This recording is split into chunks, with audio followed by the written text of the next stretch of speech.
الذين اصطفى أما بعد فعن ابن عباس رضي الله عنهما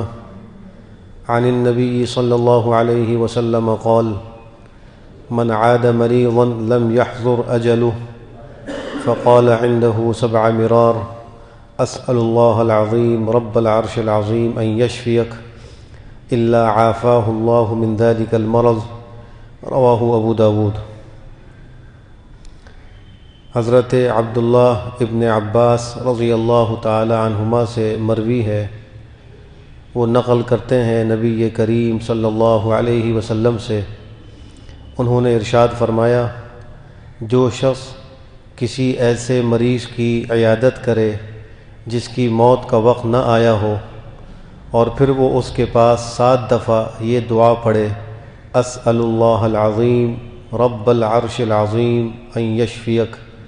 جس کا ترجمہ یہ ہے، اے اللہ میں آپ سے سوال کرتا ہوں جو عرش عظیم کے مالک ہیں کہ اس کو شفا دے دیں، مگر یہ کہ اللہ اس آدمی کو اس مرض سے شفا نصیب فرما دیں گے۔ عیادت کا ایک ادب یہ بھی معلوم ہوا کہ جب کسی مریض کے پاس جائیں تو جا کر یہ دعا پڑھ لیں، اگر اس کی موت کا وقت نہ آیا ہوگا تو اللہ ضرور اس کو شفا دے دیں گے، اور موت کا وقت آ گیا تو پھر اس سے کسی کو مفر نہیں ہے۔ ایسے ہی مریض کے لیے مرض کی حالت میں ایک ادب یہ ہے کہ وہ موت کی تمنا نہ کرے۔ بہت سے بیمار ایسے ہوتے ہیں کہ وہ دنیا کی تکلیف سے مایوس ہو کر یا بہت زیادہ پریشان ہو کر وہ موت کی دعائیں کرنے لگتے ہیں، تو سرکار دو عالم صلی اللہ علیہ وسلم نے فرمایا کہ لا يدعون احدکم بالموت لضر نزل به، کوئی شخص تم میں سے اپنے لیے موت نہ مانگے کسی ایسی تکلیف کی وجہ سے جو دنیاوی تکلیف ہو۔ اگر کسی کو دعا ہی کرنی ہے تو آپ نے دعا بھی سکھلائی ہے کہ وہ یوں کہے، اللہم احینی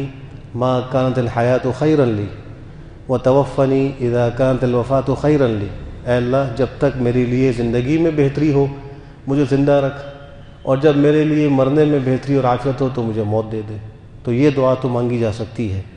علماء نے لکھا ہے کہ اگر کوئی دینی مضرت ہے، خدا نہ خواستہ اس کو اپنے ایمان اور عقیدے پر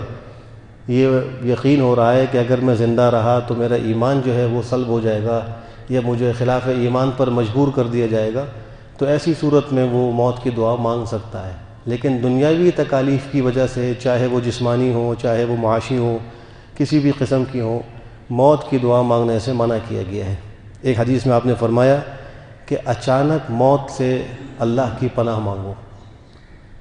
اس لیے کہ اچانک موت بڑی غضب کی پکڑ ہے، انسان کو ایسے موقع پر توبہ، استغفار اور وصیت کا موقع نہیں ملتا۔ تو حدیث شریف میں دعا بھی سکھلائی گئی، اللہم انی اعوذ بک من فجاءۃ الموت، اے اللہ میں آپ کی پناہ چاہتا ہوں اچانک موت سے۔ تو یہ دعائیں بھی مانگنی چاہیے۔ یہ بہت بڑی اللہ کی طرف سے ایک نعمت ہوتی ہے کہ انسان کو پہلے تنبیہ ہو جائے یا اس کو کچھ ایسے حالات پیش آ جائیں کہ اس کو اندازہ ہو جائے کہ اب میرے جانے کا وقت ہو گیا، تو پھر وہ اللہ سے اپنے گناہوں کی معافی بھی مانگتا رہے گا اور دنیاوی معاملات بھی اپنے سیدھے کرتا رہے گا۔ اللہ ہم سب کو حسن خاتمہ کی دولت نصیب فرمائے۔ الحمدللہ رب العالمین والصلاة والسلام علی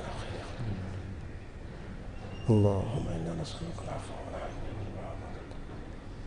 اللهم إني أعوذ بك من زوال نعمتك